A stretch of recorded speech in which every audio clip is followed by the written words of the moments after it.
there's always a feeling you get when you're truly back on the wagon. Like when you've taken, some time off or you've taken a little break and then you get back into it. And, when you first start, it's not really the same. You're kind of out of the groove. But then, like, it's different for everyone, but a week or a couple days in, you start feeling like, oh shit, we're back in it. We're back on the wagon. And that was precisely what I felt last night. This house, this environment makes me work so much harder, it makes me so much more productive. Just because like the place is massive and the people that I'm working with and just the environment of the city. But I say truly back on the wagon because I was up till like midnight or 1 a.m. last night designing for Archi, and then I just still shot up at 7 a.m., 6 a.m., whatever it was, and was just like, all right, let's go stretching that. It's like a constant just thinking about it, like, oh, we could do this here, we could do that here, we could do this here. And there's no anxiety anymore. It's not like I'm nervous or anything. I'm ready to get to work. There's some other opportunities that are coming in as well that, I'm just ready for all of it. And one of those opportunities is my roommate's digital marketing agency. He gave me the opportunity to do a full commission, high ticket sales role. And my plan is to do that in conjunction with everything else. So just add it in, right? With the ultimate plan of making a shit ton of money with it,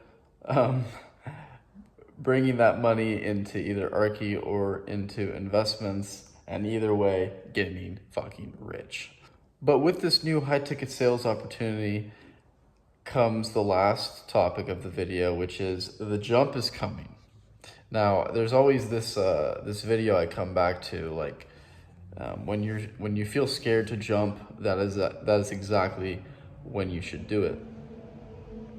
And then there's another quote that always sticks with me, which is, don't let go of one monkey bar until you have the next one secured.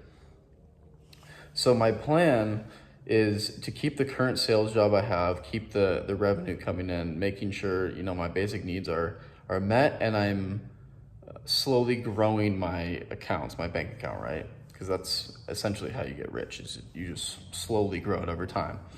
And then in conjunction with that, while I'm still working that sales job, start cold calling for the high ticket sales role, building up some clients, building up, a little bit of a pipeline.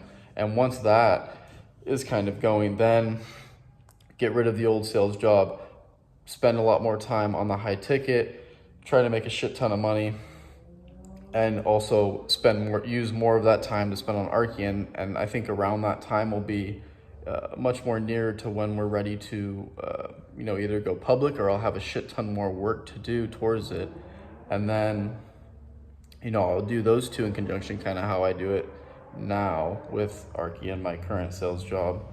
But that one's a lot more free, and it's a lot more like my own hours. So I think it'll be a lot better.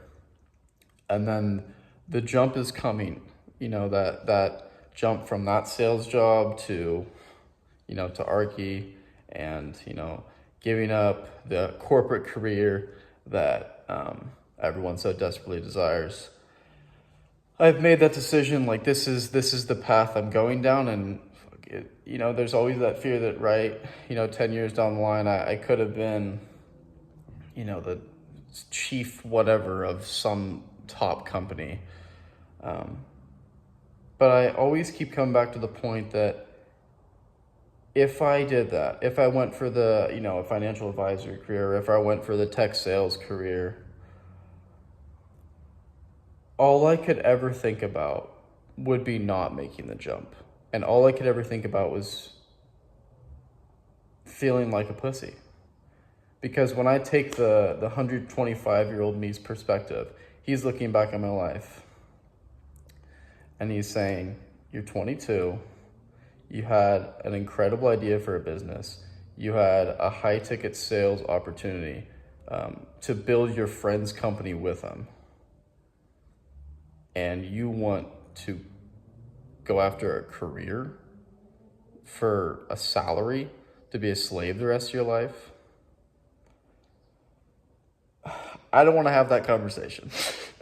So that's the decision. I got a lot of clarity from, being with the family and friends over the past 2 weeks, but yeah, I know where I'm headed.